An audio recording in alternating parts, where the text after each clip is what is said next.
தாய் தமிழ் உறவுகளுக்கு வணக்கம். இடைத்தேர்தலில் போட்டியிட மாட்டேன். இடைத்தேர்தலில் போட்டியிட மாட்டேன் சற்று முன் அறிவித்தார். இடைத்தேர்தலில் போட்டியிட மாட்டேன் சற்று முன் அறிவித்தார் என்ற தலைப்பில் இந்த காணொளியை நாம் காண்கிறோம்.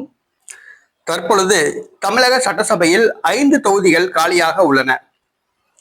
அதில் ஒரு தொகுதி திருச்சி கிழக்கு தொகுதி. நடிகர் ஜோசப் விஜய் போட்டியிட்டு ராஜினாமா செய்த தொகுதி. அந்த தொகுதியில் அண்ணாமலை போட்டியிடுவார், சீமான் போட்டியிடுவார், திருமாவளவன் போட்டியிடுவார் என்று பல்வேறு தகவல்கள் வந்தன. முன்னாள் முதலமைச்சர் மு.க. ஸ்டாலின் கூட போட்டியிடப் போவதாக செய்திகள் வந்தன.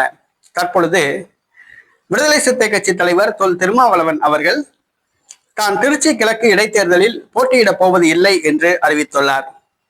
தன்னை அமைச்சராக பதவியேற்றுக் கொள்ளும்படி தமிழக வெற்றி கழகம் அழைப்பு விடுத்துள்ளது என்றும், அமைச்சராக பதவியேற்கும் போது எம்எல்ஏவாக இருக்க வேண்டிய அவசியம் கிடையாது, இருந்தாலும் தான் அமைச்சராக பதவியேற்கவில்லை, வருகிற சட்டசபை இடைத்தேர்தலில் தான் போட்டியிடப் போவது இல்லை என்று அறிவித்துள்ளார்.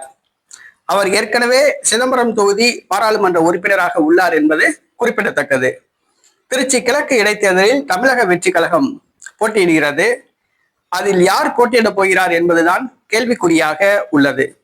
அண்ணாமலை போட்டியிடுவாரா என்பது ஒரு கேள்விக்குறியாக உள்ளது. ரஜினிகாந்த் ஆதரவுடன் அண்ணாமலை போட்டியிடப் போவதாகவும் ஒரு செய்தி உலா வருகின்றது. தமிழ்நாடு முன்னாள் முதலமைச்சர் மு.க. ஸ்டாலின் போட்டியிடப் போவதாகவும் ஒரு செய்தி உலா வருகின்றது. தமிழக வெற்றி கழகம் சார்பில் யார் என்பது இன்னும் தெரியவில்லை.